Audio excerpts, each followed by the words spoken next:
Welcome everyone here today. This is a very exciting day. I'm E.J. Dion. I'm a senior fellow here at Brookings. And as you know, Brookings likes to be in the middle of the great debates in our country. And this is going to be a year, I think, of really fundamental debates about the future, about what happens to growth and is it shared.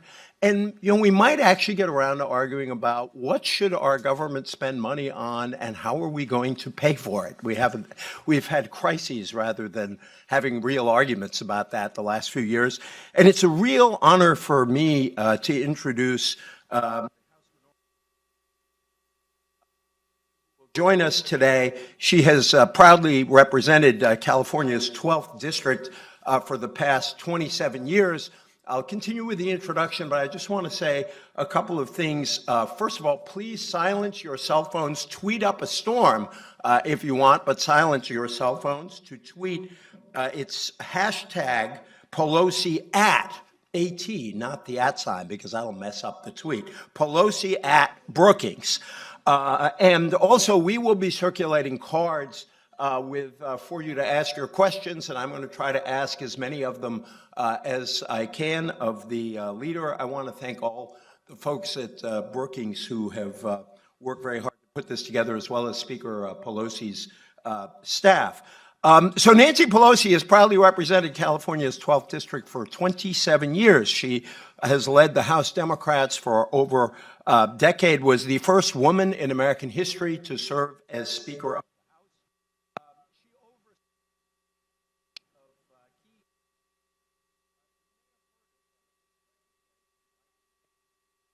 and Affordable Care Act, the American Recovery and Reinvestment Act, and quite a lot of other legislation as well. As you will hear from her remarks, throughout her legislative career, she's been an advocate of clean energy, government transparency and accountability, increased educational opportunities, yes, health care, and American job creation. It is such a pleasure to welcome Nancy Pelosi to Brookings. Thank you so much for joining us today.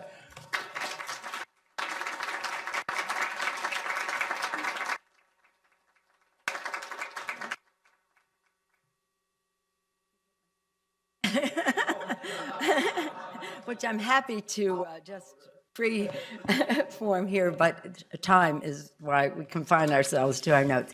Good morning, everyone. Thank you all for being here. It's an honor. It's really an honor to be here with members and honored guests of Brookings Institution. Thank you, EJ, for your kind words of introduction, for your leadership in so many ways, and congratulations as a senior fellow at Brookings with a chair named for W. Averill Harriman. How lovely. For almost 100 years, Brookings has been the first name in looking forward public policy. Can't hear? For over 100 years, Brookings has been the first word in forward-looking public policy. This institution and your president, Strobe Talbot, and your fellows have been a strong and steady intellectual resource to public, private, and nonprofit policymakers across the country.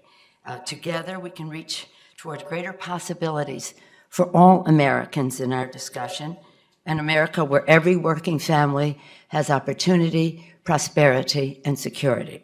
Beginning this year, this new year, in a new Congress, we have both an opportunity and a responsibility to reflect on our progress toward that America and refocus and renew our efforts for it. Reflecting on our progress, 6 years ago in January, President Obama stood on the steps of the Capitol as he took the oath of office and issued a call for swift, bold action now, not only to create new jobs, but to lay a foundation for growth.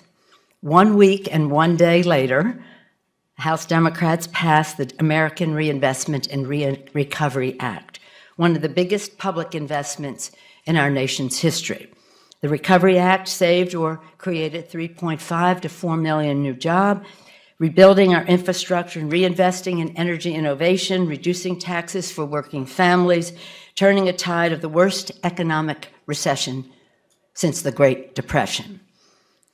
64 days later, on the same day in the House and the Senate, quite remarkable, the Democratic Congress followed up by passing the president's budget, a plan for growth and opportunity based on 3 pillars: investments in healthcare, in education and innovation, and in energy.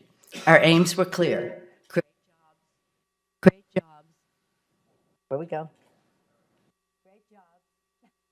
Can't say it enough. Create jobs, reduce the deficit, invest in a stronger future for every American family. Believing that health care must be a right for all Americans, not just a privilege for a few, we passed the Affordable Care Act. Even if there were no other reason to pass the Affordable Care Act, if every American were happy with his or her own health insurance and health care, we still would have had to pass the bill because the cost of health care in America was unsustainable. Unsustainable to individuals, to families, to businesses large and small, to governments local and at the national level.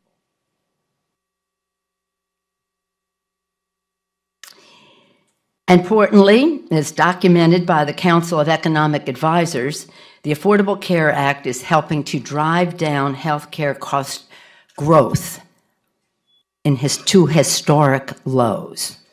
Today, the Affordable Care Act has delivered newfound health security to 16 million Americans and extended the life of the Medicare Trust Fund by 13 years. Next, education and innovation. Maybe this is so I can get a drink of water in between, I don't know. Okay.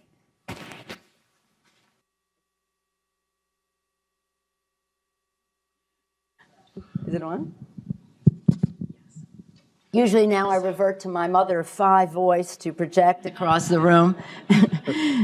Recognizing that education has been the indispensable ladder to achieve the American dream, the Democratic Caucus acted to strengthen early childhood education, deepen our commitment to vulnerable students, and dramatically expand access to affordable college education. We passed a GI Bill for the 21st century for our veterans and their families as part of the largest increase in veteran funding in our history, making historic investments in education, healthcare, and economic opportunities. In terms of American innovation, we substantially bolstered our investments, fueling basic research and driving forward innovative energy technologies. I'll expand on this in a moment. Maybe more than a moment, I don't know. Knowing that our reliance on foreign fossil fuels was unhealthy for our economy, our national security, and the air our children breathe, Democrats acted to make America energy independent by increasing domestic energy production, and we increased energy efficiency and more than doubled clean energy production. Solar power is up by 10-fold, and wind is up by 3-fold. In terms of wind, America is #1 in the world. This progress is critically important as we address the climate crisis. Knowing that the only way for the economy to fully recover, we must recognize that the middle class are the real job creators in America. In a consumer economy, when workers have the wages and confidence to spend, they generate demand, and it in turn creates jobs. It's about bigger paychecks. There is an important connection. I said I'd talk about 3 connections. This is an important connection about America's economy. The success of the middle class is the most important engine of economic growth and of meaningful deficit reduction. This understanding is consistent with middle-class economics, which the President articulated in his State of the Union address last month and the budget he released yesterday. Democrats' commitment to middle-class economics stands in sharp contrast to the Republicans' relentless trickle-down agenda, the agenda that drove our economy into a ditch. Republicans' economic agenda included massive unpaid tax cuts for the rich, 2 unpaid-for wars, and a doctrine of no regulation, no supervision of Wall Street. It is this radical agenda that precipitated the financial meltdown and shattered our economy. How bad was it? On the night of Thursday, September 18th, 2008, the Secretary of the Treasury came to the Capitol for an emergency meeting with congressional leaders to inform us of the severity of the meltdown. When I asked the chairman of the Fed, at the time, Ben Bernanke, what he thought of what the Treasury Secretary was telling us, he told the leaders, if we do not act immediately, we will not have an economy by Monday. This was Thursday evening. That's where we were, September 18th, 2008. In order to stop the meltdown of America's financial institutions, it was necessary for us to pass the Troubled Assets Release Program, TARP, supported largely by Democrats, and later we enacted historic consumer Wall Street reforms with Dodd-Frank regulations. Far from creating growth, Republican priorities drove an economic catastrophe that destroyed jobs, destroyed the jobs, the savings, and the security of millions of America's working families. And now, Republicans want to take us back to the same failed policies of trickle-down and laissez-faire, laissez-faire, including repealing Dodd-Frank. In their obsession with trickle-down economics, Republicans failed to see the connection between the purchasing power of the middle class and the success of America's economy. 6 years after the deepest recession since the Great Depression, the fruits of Democratic efforts on the economy are clear. 11.2 million new private sector jobs created in 58 months, the longest uninterrupted stretch of private sector growth in our history. We provided a lifeline to save the auto industry and more than 1 million jobs as part of that. Unemployment rate down from around 10% to 5.6%. Deficit cut by 2/3, from $1.4 trillion to $483 billion this year. Excuse me. Stock market has gone from under 7,000 to over 17,000. Manufacturing exports are rising. We've seen reading scores go up, high school graduation rates go up, more young people attending college than ever. 16 million previously uninsured Americans now have affordable, dependable health care, and we extended the life of the Medicare Trust Fund by 13 years, to name a few accomplishments. However, even with all of this progress, working families are still being squeezed. The reason our economy has not had a full recovery is because of stagnant wages. It bears repeating that in a consumer economy, the middle class are the job creators.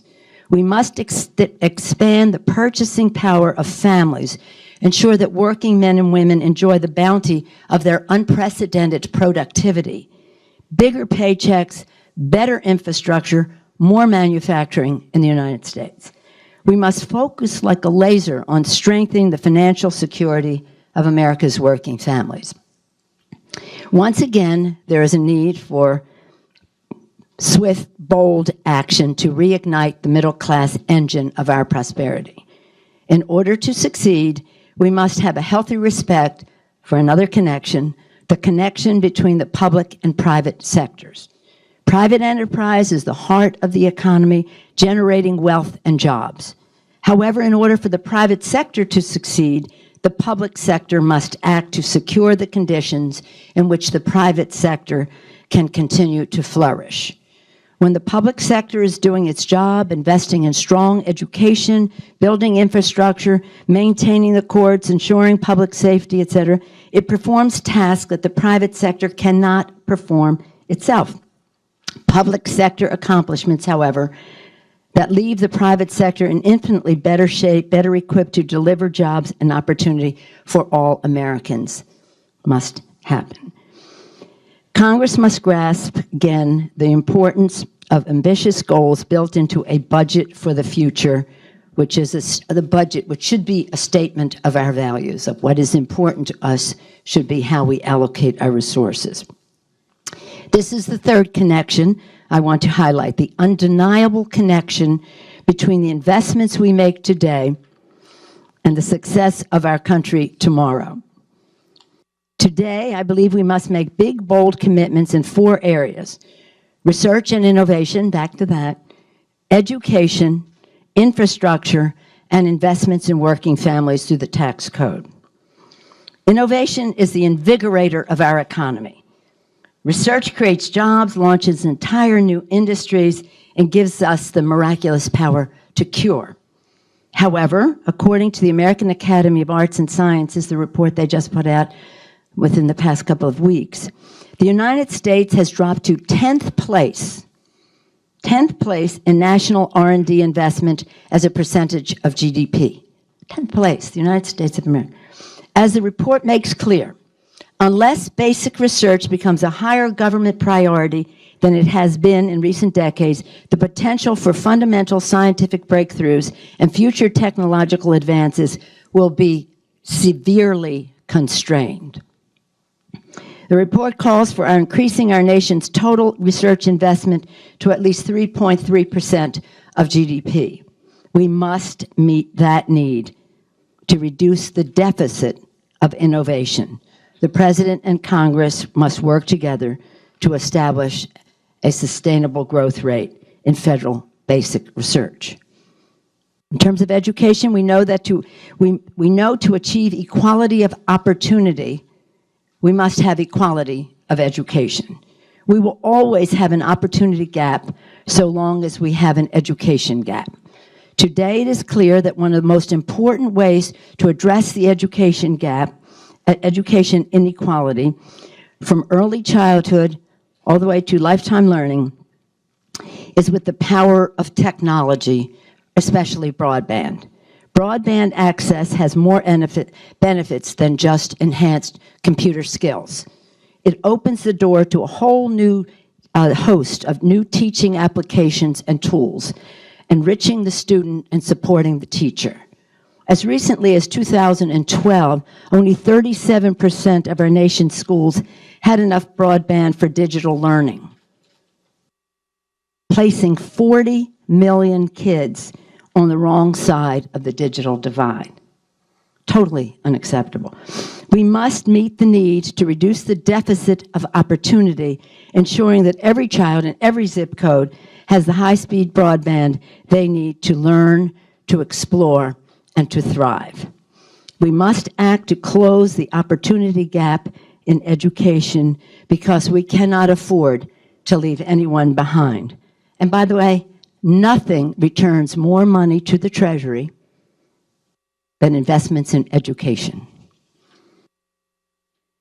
In terms of infrastructure, the American Society of Civil Engineers' last assessment of our nation's infrastructure rated America D+. D+. After years of disrepair, and underinvestment, we have, according to the American Society of Civil Engineers, $3.6 trillion, that's with a TR, trillion-dollar deficit in America's infrastructure. What we know is that no maintenance is the most expensive maintenance. Modern infrastructure is essential for our country.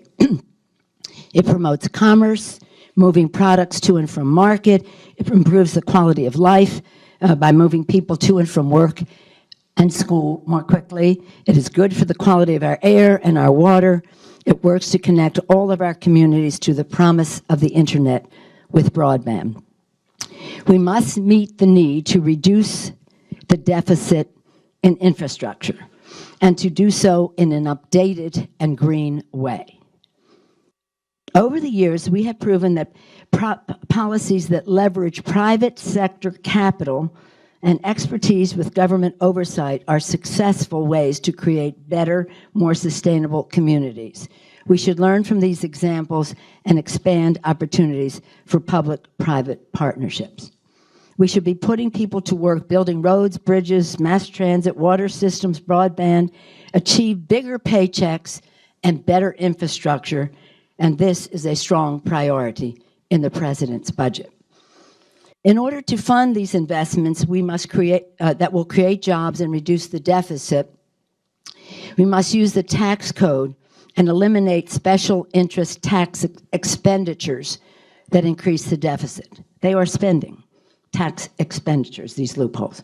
As we close special interest loopholes, we can reduce the corporate rate and produce more revenue. We can have tax reform that ensures that all Americans pay their fair share. The economic security of America's working families must be our priority. Part of these reforms must include making permanent and improving the Earned Income Tax Credit and the Child Tax Credit, policies that are set to expire in 2017, initiatives with bipartisan support that strengthen the budgets of working families, and we did this with President Bush in his stimulus package, so this has bipartisan support. If these policies are allowed to expire, these reforms, nearly 16 million Americans, including 8 million children, will be pushed into or pushed deeper into poverty. We must also, in that regard, strengthen the Child Care Development Tax Credit, which is in the president's budget. To further help families, the ranking member of the Budget Committee, I'm ranking member of the Budget Committee, Chris Van Hollen, has proposed put several bold proposals on the table. These proposals include a CEO Employee Paycheck Fairness Act, a saver's bonus to support retirement, repealing the dual career penalty, instituting a 0.1% financial transactions fee, and provisions restoring respect for hard work in the tax code. They're being reviewed by our members.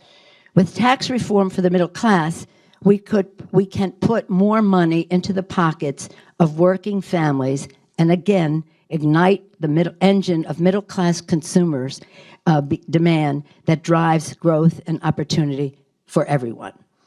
A strong middle class is the bedrock of our prosperity. It is the backbone of our democracy. This is the understanding that animates each of the connections I have outlined today, the connection between public action and private success, the connection between growing paychecks and reducing the deficit, the connection between our investments today and our success tomorrow. For us to achieve a bright and durable future for our country, we must embrace the fact that the financial security of our working families is both a measure and the engine of our nation's success. It's a simple truth. When the middle class succeeds, America succeeds. Our recognition of that truth guides Democrats' action in orchestrating the recovery and is a laser focus again on the purchasing power of working families that our economy needs today. We must achieve bigger paychecks, better infrastructure, invest in education and innovation, and manufacture more products in the United States. Only by laying a firm foundation for growth, which the President talked about in his inaugural address, based on ambitious goals for our future, can we secure and maintain a vibrant middle class. Only by focusing on working families can we reignite the American dream and step into a new era of American prosperity. Thank you all for the opportunity to be with you this morning. I look forward to your questions. Thank you so much.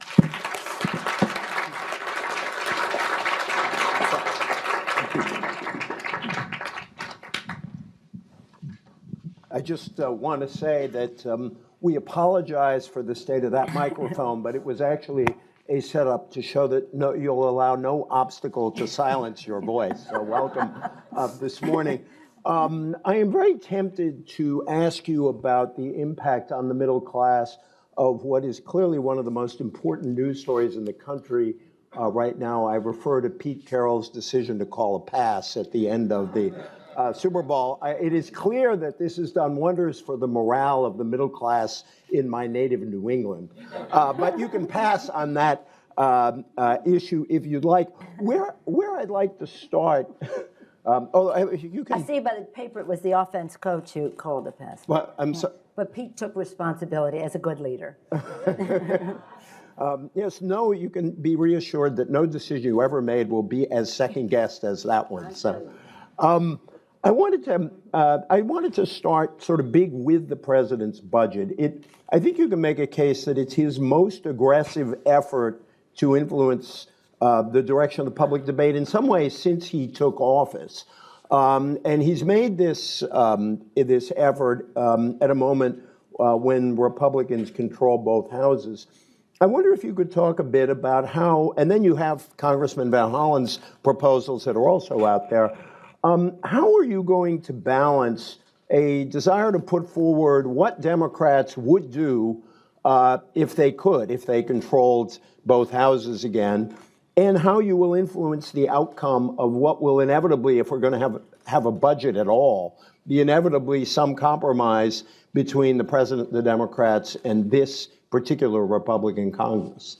Well, first of all, when we talk about what we would do, we talked about what we have done, and now we have to go forward because other things need to be done.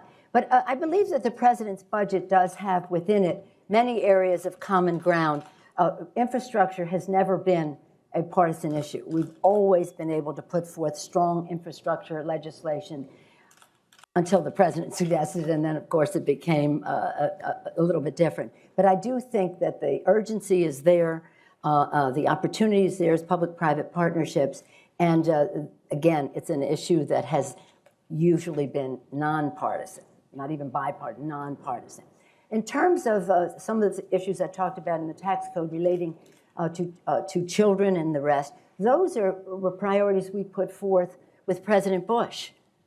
In his stimulus one, he wanted to just use the tax code, and he was very accepting of proposals that we had for refundability, for low-income tax credit, the child tax credit, and the rest. So these have been issues that Republicans, in addition to President Bush, have supported.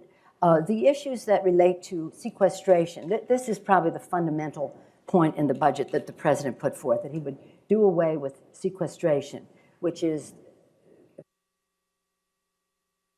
anyway, we'll do away with it. and that is something that has appeal to Republicans. Now, I'm not here to speak for them, but I'm just saying in the past, they have... That would actually be interesting. You can go.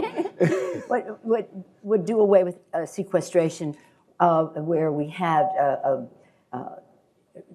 caps that we need to get away with if we're going to have growth. They want to do that on the defense side, and we support, obviously we all support a strong national defense, but also remove the caps on the domestic side as well. So whether it's the overarching nature of it, which is to do away with sequestration, there's probably could be common ground, whether it is building the infrastructure of America, investing in education, these kinds of issues are really shouldn't have any partisan aspect to them. So I think that while the president has staked out a very strong budget, which I do believe is a statement of our national values of what we care about, there is a distinction between his budget and the Republican budget in terms of Social Security, Medicare, all those things. But on the other hand, there's plenty of common ground to find some solutions. And as I said in the opening day in Congress, we all have to have the pride we take in our issues, the knowledge we have of them, the commitment we have, but we also have to have humility about finding common ground where we can find it. In your remarks, you stressed the pride you and Democrats take at what you accomplished, particularly in the first 2 years, notably the Affordable Care Act, the Recovery Act, otherwise known as the stimulus, the auto rescue. Yet these programs have never sort of captured broad popular support, at least in the polls. Democrats have argued over and over that without the Recovery Act, the recovery might not have happened or would have been infinitely slower. The Affordable Care Act has covered an awful lot of Americans, yet these still have not sort of grabbed the public, the kind of majority support you would hope for. Well, it wasn't messaged properly, but I have to say it's interesting to me to see all of our Republican colleagues who speak out against the recovery package show up at every ribbon cutting and every groundbreaking. 15,000 projects. The statistics are staggering in terms of roads and mass transit and all the things that came from that. And again, our fault that we haven't communicated. I think there was a reluctance to people wanted to make sure the public knew that reducing the deficit was a very high priority for us, and therefore the jobs would come with the bill, but not to boast of what the investments were early on. It wasn't. We should have messaged it differently, as we should have messaged the Affordable Care Act differently. Again, on this point about the deficit, one of the striking things about what the president did, and in general what Democrats are doing now, is that they seem much less captive to the deficit debate. It's almost as if that debate took hold so quickly that the things that needed to be done to get the economy moving were kind of pushed off the agenda. Can you talk about where the deficit is now relative to the desire to just get the country moving and deal with the long term in the long term? Well, in order to reduce the deficit, which is really important to all of us, you have to have growth. You can talk about cutting investments, and you can talk about raising revenue, and all that should be on the table, but you must have growth.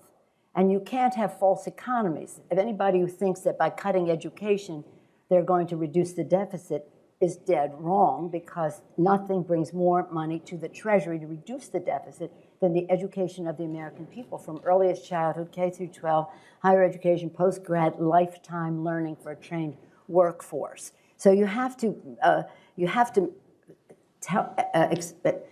make a case to the American people about why certain investments are about the future and reduce the deficit. And from the day the president took office till now, the deficit has gone down 2/3, $1.4 trillion to what is it, $485 billion. Still too high. We want to take it down. But I think the public is understanding that growth and bigger paychecks for the consumer, for working class families to inject demand into the economy, to create jobs that brings revenue to the Treasury. And so there has been a large, 70% of the deficit has been reduced since the president took office. It isn't any less a priority to reduce it further, but there is a recognition more clearly that growth, job creation is an important part of it, not just by cutting investments as we go forward. I just want to remind everybody that there are cards in the room, and I should start getting them soon, so please submit your questions. Again, I also want to invite people to tweet if they wish, hashtag Pelosi at Brookings. I want to, I could play a kind of psychological game and ask you, what was the first thing that came to your mind when Congressman Paul Ryan talked about envy economics? But more generally, I'd love to know how do you react to that sort of argument? I mean, he made an interesting kind of juxtaposition where on the one hand, he talked about rising inequality, and then he talked about democratic economics as envy economics. We don't have time to go completely into the Republican budget, but it is not a statement of values that most people would identify with when it comes to how we invest in the future and the rest. But let me just say that it really is so wrong. When I saw it, I thought, stale, yesterday. That isn't what this is about. Nobody begrudges sick people's success. People recognize that when people take risk and succeed, it creates wealth, it creates jobs, and that's a good thing. What the concern is that we don't want that to happen at the exploitation of the worker. So God bless everyone for their success. God bless everyone for their success, but not, again, at the exploitation. Now, I don't paint everybody with the same brush, but what we saw on Wall Street leading up to 2008, what we saw on Wall Street, that was just not right. Now, again, not everyone on Wall Street to be painted with the same brush, but we saw a situation where people on Main Street were seeing the value of their homes, or even their ability to keep a home, the education of their children, the stability of their jobs, their savings were all diminished because of what happened on Wall Street. And when we passed the TARP, people said, oh, you just did that for Wall Street, not for Main Street. No, we did it for our economy. It's probably the toughest vote I ever asked members to take. And they've paid a price for it because, again, not something clearly explained to the American people what the connection was between that TARP, bailing out the banks, and lifting up our economy. It was interesting because if I just may, on that score, because this is a big deal and not something that we should go back to. But again, I'm going to go back to the laissez-faire. And by the way, even Adam Smith wrote a different book. What was his book called? The Theory of Principles? Moral Sentiments. Of Moral Sentiments. I wish he had written one book, Wealth of Nations and the Theory of Moral Principles, all in one book, because he talks about the responsibility of people to each other in the other book. So when I say laissez-faire, we all believe in the free markets. That's what our capitalist system is about. But it's not about laissez-faire, that there's no cop on the beat. And look what happened. A meltdown where the chairman of the Fed, an expert on the Great Depression, Ben Bernanke, an expert on the Great Depression, tells us there'll be no economy by Monday. Stunning. And so when Paul Ryan says that, I want to quote him, a chairman of the Standard Oil of New Jersey, a few decades ago, Chairman Abrams. He talked about stakeholder capitalism. Capitalism where decisions are made by management investors that took into consideration shareholders, of course, workers, customers, and the community at large. And that at that time, we had wages at about 30 times, the CEO was making about 30 times what the workers were making, 30 times. Productivity would rise, CEO pay would rise, workers' wages would rise. When we moved to something called shareholder capitalism, where none of those other considerations, the community at large, the customer, the workers were part of the decision, shareholder capitalism, it went to 300 times CEO pay versus worker pay. As I say, a right angle going in the wrong direction. And so it's not about economic envy. We just don't want a rising tide to lift all yachts. We want it to lift all boats. So God bless you for what you have, but let's all share in the prosperity of our country, because the productivity of the American worker contributes to that. And so I think that's cute, but it's not. It's not a fact. It's just not a fact. Everybody wants to succeed, and they don't begrudge other people's success unless it's crushing them under their heel. I like one of the headlines of the event is Leader Pelosi urges Congressman Ryan to read all of Adam Smith. It's a beautiful book, Adam Smith's other book. I want to ask, both of them, actually. I've got some great questions here, which I am about to get to. I want to ask one more question. Maybe I'll ask it in two halves, so I'll sneak in two questions. The first is, when you look at a lot of polling, there are two things that come out, I think, on public attitudes. On the one hand, there is a lot of skepticism about the way the economy is working, a belief that laissez to the nth power faire doesn't work by itself. So there's a lot of general support for democratic ideas on the economy. On the other side, there is a lot of skepticism about government itself, and that government itself can't really fix that. And the reason I want to link it to the second question is that Democrats, and this goes back to your days campaigning for your dad in Baltimore, always counted on the support of working class people of all colors, white, black, Latino. Democrats have had a particular problem with white working class people. It seems to me some of it may relate to the first half of my question. So I want to ask you, A, how do Democrats, especially they've got the White House but are in a minority in Congress, restore some faith that government can actually succeed in doing some of these things? And how do they win back more of these white working class voters? Well, I will add one other ingredient to your question, because what happened in 2008 scarred people. It scarred people. And they have, in terms of the confidence they need to have consumer confidence to invest in that.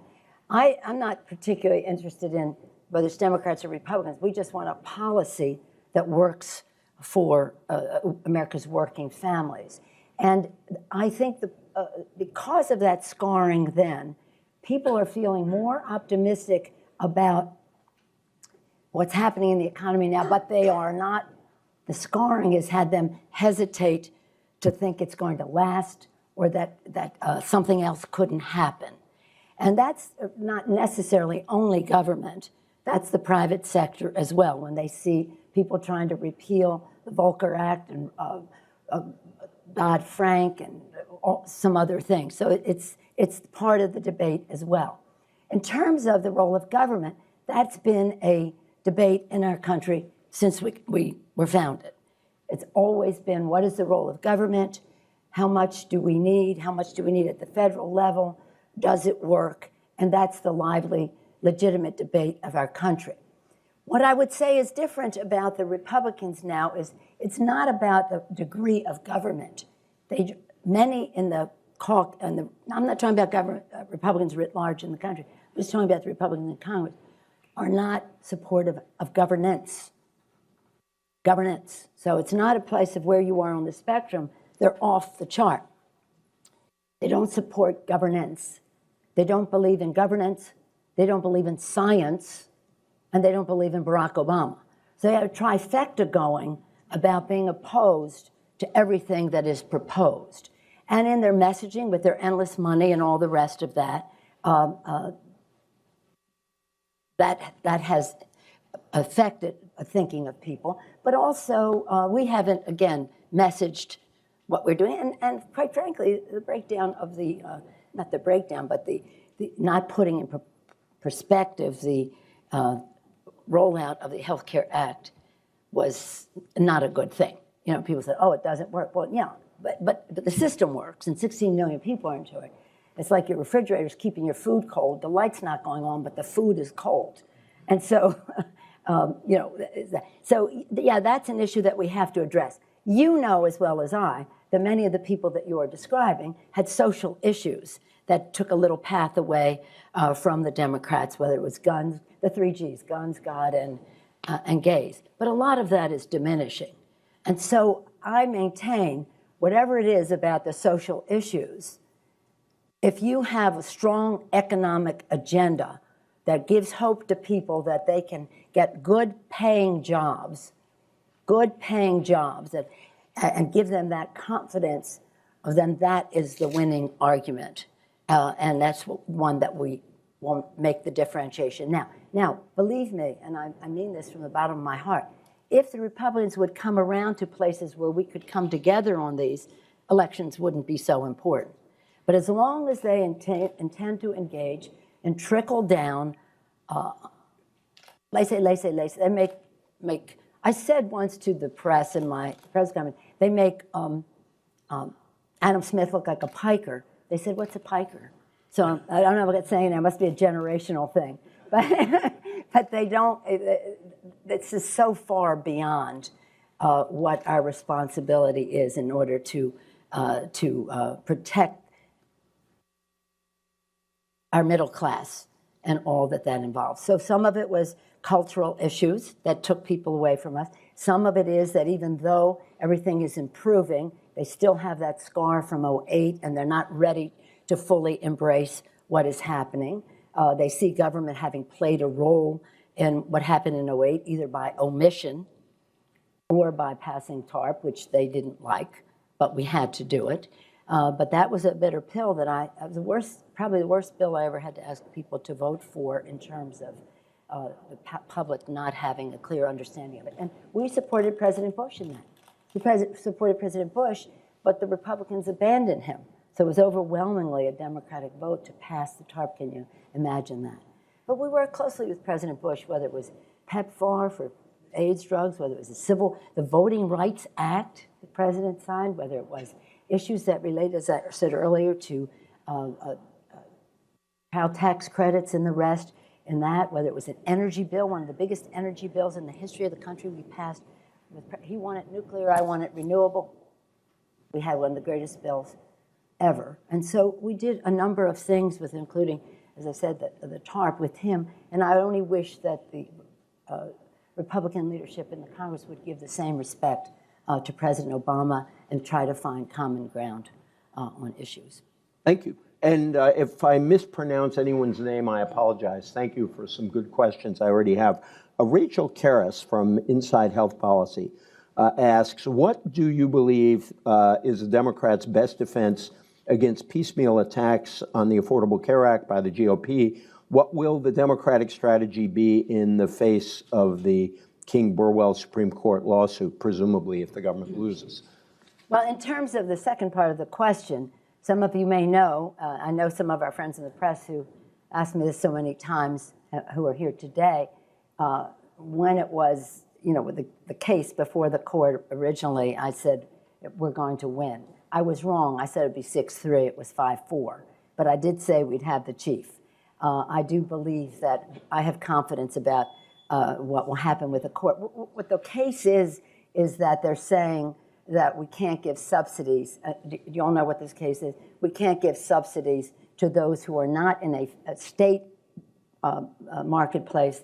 If they're in the federal marketplace in states where they don't have a plan in their states, then that was not covered by the bill. I don't see how that's a constitutional issue. I think for the same reason they approved, the verdict was what it was, the decision was what it was before, it will be this time. The fact, to your first part of the question, how we attack the piecemeal, this bill has oneness. You can't say we're going to eliminate discrimination against people on the basis of pre-existing medical condition, but then not say we're going to have a mandate. It all goes together because you have to bring down the cost. That's, as I said earlier, one of the main reasons to have the bill, even if we had no other reason, was to bring down the cost. And so when the Republicans say, well, I'm against discrimination on the basis of pre-existing conditions and women, and I don't want lifetime caps, and I don't want annual caps, well, you can't say that unless you have the oneness, the integrity, the integral relationship of the different parts to the bill. So it's almost silly for them to say that without having the mandate, which is essential to the bill. And that's just the case we'll have to make. Now, endless money came in. Fire and brimstone, carpet bombing, scorched earth, shock and awe, death panels, abortion, you name it, things that had absolutely nothing to do with the bill. And that really poisoned the well. And we didn't have an antidote out there early enough. And I may read a book about this subject and the whole messaging thing, so I don't have time right now, but I may write a book about it. But because it's, in fact, as President Lincoln said, and we have it in his book in his own handwriting, public sentiment is everything. Public sentiment is everything. So you can't assume the public will understand this is in their interest or this or that. The public is wise, but they have to know. God bless the public. Our country is so strong because of the wisdom of the American people, the productivity, the energy, the ingenuity, the optimism of the American people. But you can't allow the other side with endless money, anti-government ideologues, at the time insurance companies who didn't want the bill to pass but now have become team players in it, to define what the legislation was about. It's so exciting. It really, we talked about Lincoln, let's talk about our founders. Life, a healthier life, liberty, liberty to pursue your happiness. Imagine in our founding documents, life, liberty, pursuit of happiness. And that's what this bill enables people to have, a healthier life, to pursue their happiness without being job locked because a child is bipolar, or job, so they can be free to start a bit, be self-employed, start a business, be engaged in the arts, change jobs, have mobility, and to pursue their happiness. It's a great bill, and it brings down cost. Lifts aspirations, brings down cost, and you can't take pieces of it. Now, any bill we pass can be subjected to scrutiny to say, how can we do this better or that better in the implementation? And of course, we're always open to that, but not something that totally takes the heart out of it and undermines it. It's too important. This is as important as Medicare, Medicaid, affordable care for access for all Americans. It's a great thing. Very proud of it. My right, I'm told we have 5 minutes left, and I have one question I want to close with. So what I'm going to do is combine two people's questions here and then ask you my last question, which is actually a personal question, personal for me. This is from Athena Jones of CNN, who very wisely is on top of the day's news. So the first question is, will you weigh in on the vaccination debate? Should they be required? And the second is, working families from the Department of Homeland Security could be affected by congressional inaction because of the immigration fight that the Republicans want to have. Are you concerned this funding battle will go down to the wire? Will there be another CR? And I also just wanted to ask, and I apologize for the other questions we couldn't get to, Steve Lohman in the audience said, what messages did you take from the 2014 election? So vaccination, Homeland Security, and 2014. Politics. Okay, on the vaccination issue, while I'm sympathetic to the concerns, and I've met many hours and tried to facilitate conversations with families who have had concerns about vaccines and how that affect their children, be it autism or otherwise. It is a public health issue. And the fact is that children should be vaccinated. Now, it could be a generational thing. You know, when I was a little girl, people had polio, and it was, you know, a vaccine, miraculous power to prevent the spread of disease. And I think that, again, I support the public health decisions that call for children to be vaccinated. On a separate note, we should do everything we can to find out what the causes of some of the diseases that affect our children are. And that's why in the 90s I worked with 4 people, Senator Specter, Democrats, and John Porter, 2 Republicans, John Porter and Specter, a Republican at the time, Tom Harkin and I in the House, and my side in the House, to double the funding for the National Institutes of Health and what that meant to invention and discovery, and of course the CDC and what that means in terms of prevention and public health. It's really important to our country. So I would say sympathetic to the concerns, but let's address it another way. But the public health requires that we have the vaccination. What's the second one? The DHS. Oh, my friends.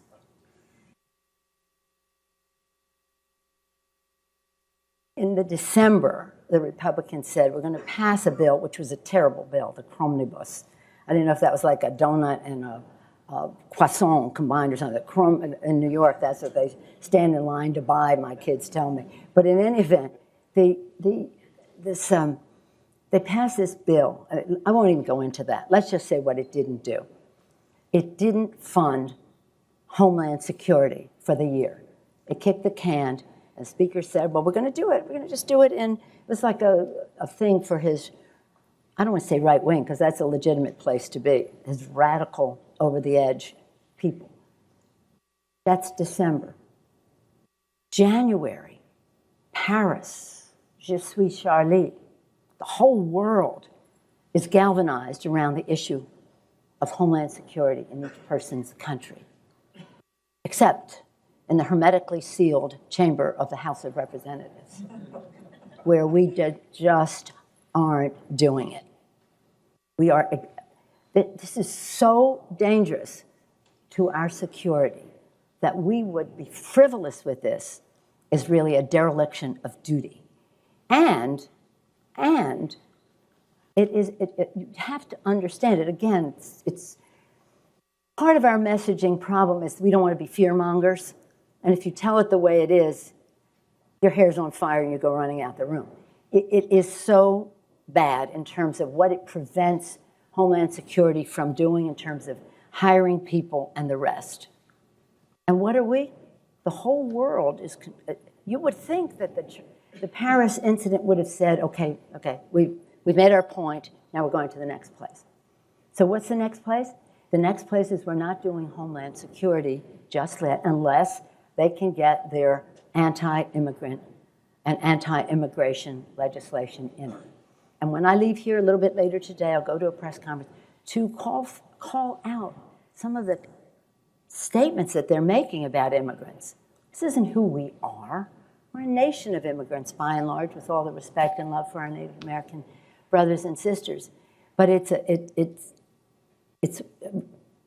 more of the same from there. And by the way, you're concerned about the deficit? The immigration bill reduces the deficit by what, $158 billion in the first 10 years, and then $700 billion over a 20-year period. So you want to reduce the deficit? Pass the Senate-passed bipartisan bill. And by the way, the Senate sees this differently than the House Republicans in terms of immigration. So it's hard to see what's going to happen. But what we have now is they're taking the president to court over one thing or another that relates to immigration. They're not passing a Homeland Security bill. No wonder the American people have doubts about the effectiveness of government, but since we're identified as more in terms of public-private solutions, then maybe they identify it with us. But this on Homeland Security, support and defend, that's the oath of office that we take, to support and defend the Constitution and therefore the American people and all that's in the Constitution. And again, their negative attitude toward immigrants is driving their attitude toward the Homeland Security bill. It's just plain wrong. And again, if you want to make any distinction, this isn't, I mean, we have Republican former secretaries of Homeland Security writing and saying, don't do this. Because again, don't paint all the Republicans with this same brush, but this is what's driving the agenda in the House, among the House Democrats, not even the Senate Republicans, the House Republicans. So I'm glad you asked about that. Was there a third part to the question? Well, there was, you and the elections. Oh, yeah. Right. The elections, as far as the House is concerned, where there wasn't a Senate or gubernatorial race, we did just fine. In my state of California, they came after us big because we had 5 tough races. They came after us big. They had a new leader on the Republican side. It was a Californian. They were going to show me and take away the seats we won in the last election. Not only did we win them all, but we added one more. And that's because we really just had the field to ourselves. It wasn't they're trying to take out a senator or a governor. You know what I mean? Where they brought in that big, enormous, endless money, and they brought in a lot in California, but I'm talking endless in those other places, to win the Senate and win some of the state houses, it did hurt us in the House races. We didn't, equivalent to the Senate, we didn't lose as many. You know, they lost 30, I mean, they lost 6, that would have been 30 for us. It's no consolation, don't get me wrong. But the fact is that you have to, public sentiment is everything. You have to give people a reason to register and a reason to vote. They didn't see that reason. Shame on us for not making it clearer. As I say, at the risk of not being a fearmonger, you try to. Now, this is the 50th, and I'll close with this. I think I have to. This is the 50th anniversary. I still want to ask my one question, if I may. Oh, okay. Let me throw that. It's up to you. Can I throw in my last question, and then you can do the close as part of it. And it is a personal question because there is sort of the image of Nancy Pelosi, the San Francisco liberal, that parody. And yet, people who know you and have watched you know there are 2 aspects of you that don't get talked about much. One is the deep importance of family to you, mother, grandmother, and how family has been so much part of your life. The other is God and religion. And you spoke earlier about the loss of votes because of the social issues. And, I've not only heard you quote Pope Francis, which is very popular among liberals these days. I've heard you quote Pope Benedict, which was not as popular among liberals. And I kind of wanted you to square the person you think you are with this public image that was, that some have, because I think those aspects of your life would come as a surprise to people who have a certain view of you in their heads. And I just wanted to put that on the table before we finished. So you're up here about that. All right. I'm so happy that my college roommate at Trinity College, Washington, D.C., Rita Meyer, is here. Welcome. Yes, we've been friends for many, many years. And here's the thing. Pope Benedict, Pope Benedict's first encyclical was called God is Love. And in the encyclical, he quotes St. Augustine. And St. Augustine said that any government that does not exist to promote justice is just a bunch of thieves. Words to that effect. And this is St. Augustine 17 centuries ago. But in God is Love, Benedict quotes him. And Benedict is a beautiful writer and thinker, and when his speeches here were so fabulous and the rest. So then Benedict goes on to say, sometimes it's hard to define justice, but when you try to do so, you must avoid the blinding blaze, or word to that effect, of special interest and money. Is that beautiful? So when I say that on the floor, my Republican colleagues are not happy about that, my quoting Benedict in that way.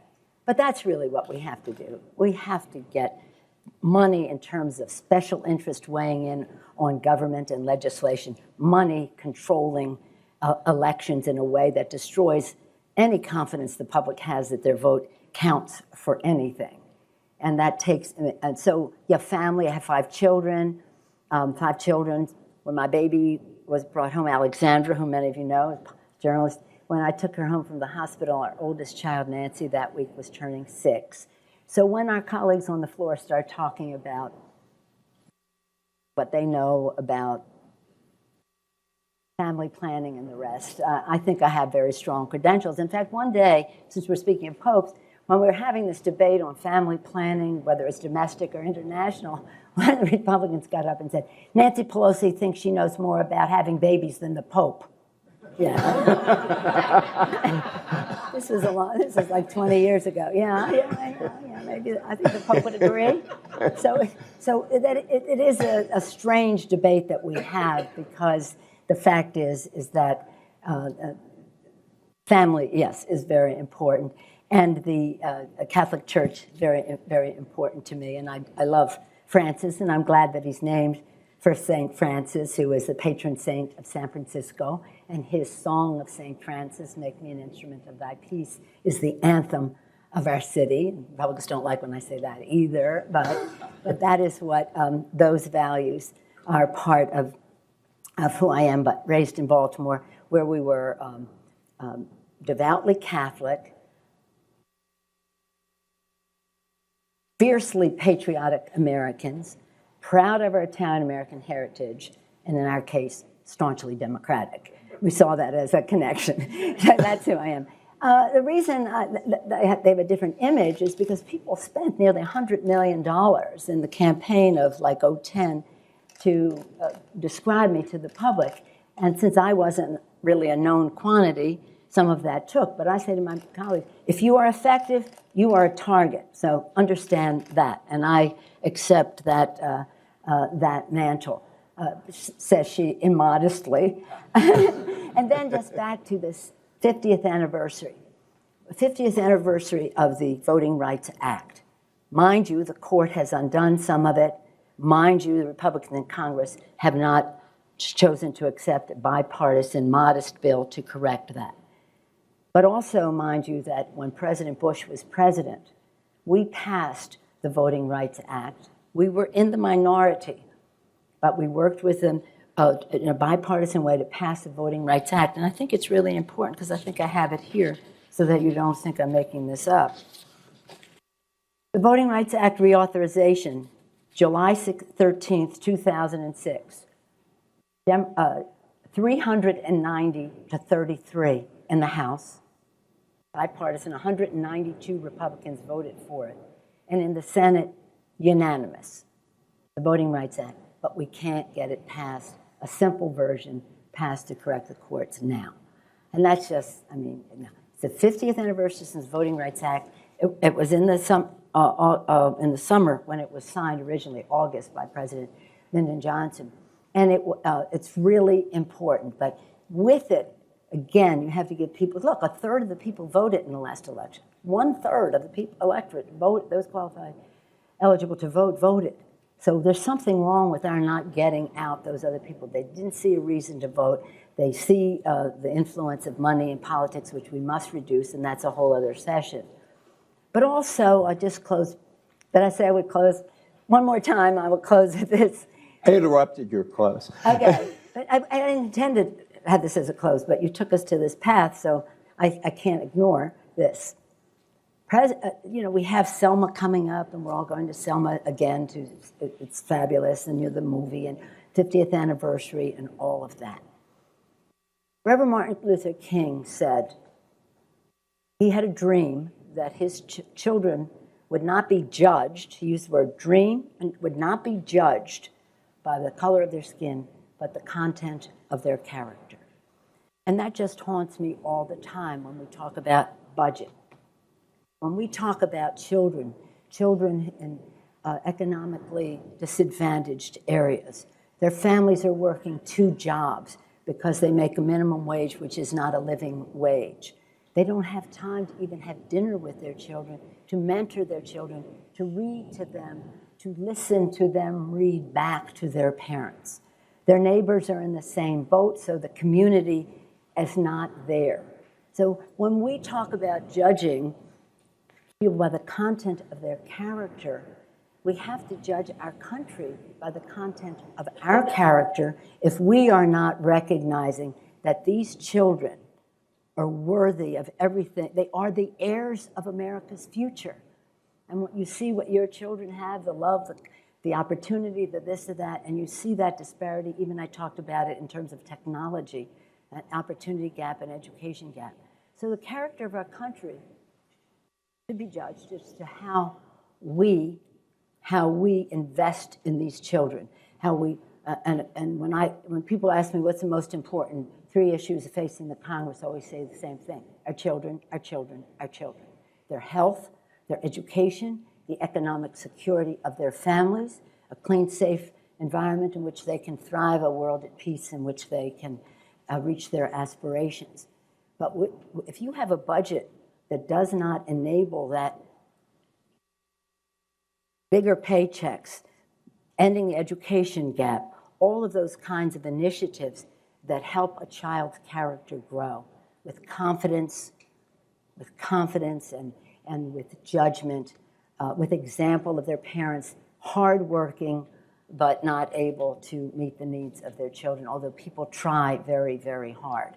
So I think that as we observe 50th anniversary, we had to think of Martin Luther King and examine our own consciences about what we are doing for the character of our country to meet the needs of kids so they can be judged by the content of their character. It's a pretty exciting opportunity. It's the inspiration that we have. It's the inspiration we had at our Issues Conference in Philadelphia, and it's what unites us. And I don't think there's any partisan aspect to investing in America's future. As President Kennedy said, they're our greatest resource and our best hope for the future. Thank you all for the opportunity to be with you today. Thank you. Thank you.